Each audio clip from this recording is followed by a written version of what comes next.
Afrikaners who were allowed into the country and what that means for the black folks and the black farmers, what's going to end up, and the black farmers who've lost so much land over the decades here in the United States um, because of the racist policies. What does this do? What does this mean? When you see this, what do you think? Well, Don, this is a slap in the face to America's black farmers right now. Here you have the President of the United States flying in white farmers from Africa by charter plane. Now who's paying for that, Don? This administration always talks about conserving dollars and all these things. Bringing in white farmers to the United States, giving them a path to citizenship.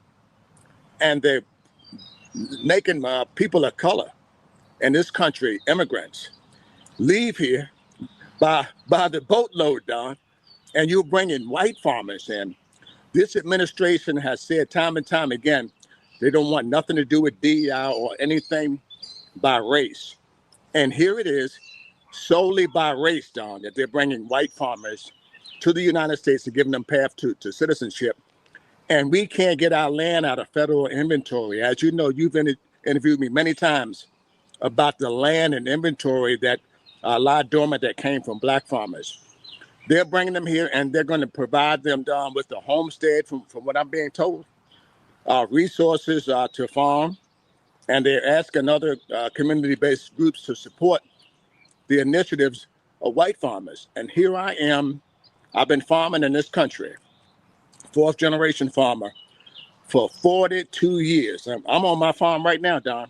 I do not have a farm operating loan right now as I speak to you. I've been turned down by 3 lending institutions in the United States that have not granted me access to credit because of his tariffs, the president's tariffs that made crop prices low. Corn, wheat, and soybeans, the very commodities that I raise, and beef cattle that I have right out here in my pasture out here, are all regulated by the markets. This president is running black farmers out of business right now by not granting them access to credit. They're closing up USDA offices. The Office of Civil Rights is in total disarray. This administration is America's worst nightmare for black farmers and black people in this country. And they're bringing him here on a lie because of the Expropriation Act in South Africa. They're saying that they're trying to level the playing field, right? The Expropriation Act. But what they're saying, they're claiming that white farmers, there's a white genocide among white people and white farmers in South Africa. And the numbers and the information, just the facts don't bear it out.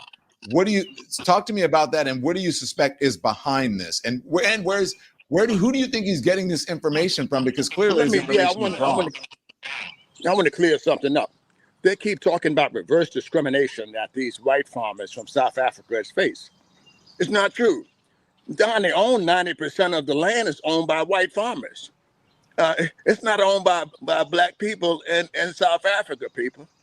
And they keep talking about it's reverse discrimination. It is not reverse discrimination. And in fact, I'm going to say this, and I may get in a little trouble. Everywhere that the white man is winning this in the world, they managed to steal all of the land. They stole the land in Africa. They stole all the land in the United States. And there is a historical pattern that what they're doing now, they don't want us out. They don't want me out here farming, Don. You know, that's why it seems I have a difficult time getting a loan from my own federal government and the banking system that I live in. This is by design, and it was crafted on behalf of Elon Musk and Stephen Miller are the two hands that crafted and put this mess together, this whole fiasco. And we spoke about this about a month or so ago, Don, about what they were trying to do. And now you're seeing that they're courting other states to help them in this. In this case, the governor of Virginia, who helped bring him into Dulles Airport by a private charter, people. Somebody paid for this. And they're asking other civic groups to get involved and support this initiative. When have you heard this president ask for other organizations to help black farmers who can't get loans in this country? When have you heard this president address race to the historic pattern of land loss by black farmers in this country. That's what we need to be talking about. 20 million acres at the turn of the century. Today, we're down to 3 million acres of land. And guess what, Don? You can't, it's very, I'm not going to say you can't, but it's very, very difficult to maintain a farming operation, especially of the magnitude that I have here, 2,000 acres in Virginia, without access to credit. And this administration knows that. So shame on the president for orchestrating a mass conspiracy to take away access to black farmers and bring white farmers into this country and grant them and roll out the carpet for them. They rolled out the carpet for them, Don. Wow, John. And you think about over the years, it's raining where you are. If you need to get inside, you can. But look, you're a farmer. Well, you know what? I'm so upset about this. I'm so upset about this, Don. And man, look here. Thank you. You are the face, man, that continues to stay on these issues that really face our people that other journalists won't touch. They won't touch it, Don. This needs to be a top tier story on every black person's social media outlets right now, Instagram, whatever you're doing out there. This story right now and how it affects black America, the way he's bringing white farmers. It's not Africans and all these other terminologies that they're using. These are white farmers and their families, Don. Mm-hmm. They flew them in and they rolled out the red carpet for them. But in this country, you're looking at a fourth generation, and this is my farm here, Don. Take a look at it. It's not too shabby here. Fourth generation farmer that can't get access to credit in the United States with a proven track record of being a successful farmer in this country. Shame on this administration. I don't know if you've been watching the show or what, but I've been saying look, this is my first show back since I had a death in the family, John. And that was the first thing I said is that I'm sitting there watching a little bit that I know of what's going on because I've been dealing with things that are much more personal and important to me. That there were two stories that I thought were the most outrageous and that should be at the top of everyone's radar. And that's this lie about tariffs, which is affecting farmers as well. He does not have a deal with China. This is not good stuff. And also what's happening with this lie about a white genocide in South Africa and bringing these Afrikaners here. These are not poor people. According to their government and according to all the records and the research, they are not being discriminated against. They aren't being treated harshly. The government is the Democratic government there is just trying to level the playing field, similarly to what they tried to do back in the day with black farmers and then all of.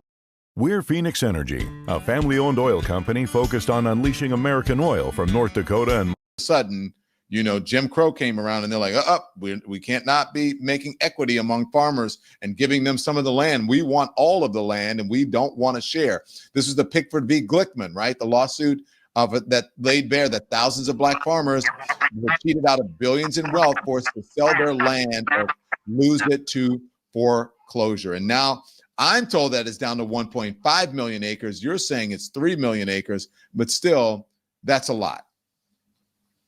Well, it's and Don, I want the people who are watching this, Black America, to think about their forefathers. I don't know many Black Americans that hasn't came from some farm out here in the South or Arkansas, Louisiana, or Mississippi, where their forefathers were farmers in this country. Nobody has ever provided Black people in this country with a homestead, a path. We had to fight for the right to vote in this country, man. He's bringing these white farmers in and giving them everything that we had to fight for in this country. We never got a homestead. We never got the land. We got the land after the Civil War when the money wasn't exchanged, Don, and Black people were able to buy land. And like my grandfather said, he paid for his farm 5 times, probably over by the time he finished paying for it, time the landowner finished cheating him. I'm telling you these stories because this is the way that Black America has been treated. But guess what, Don? I got a message for this president. We serve a man that's sitting high and looking low. and he's better than Donald Trump. And my grandmother's name was Ruth Robinson. She was a sharecropper, Don. And guess what she would say? You keep on doing wrong, and there's a stick out yonder up there with your name on it. There's a stick out yonder with Donald Trump's name on it. And guess what? He's going to step on it before long. This is too much dirt to be doing at one time in this country. Yeah.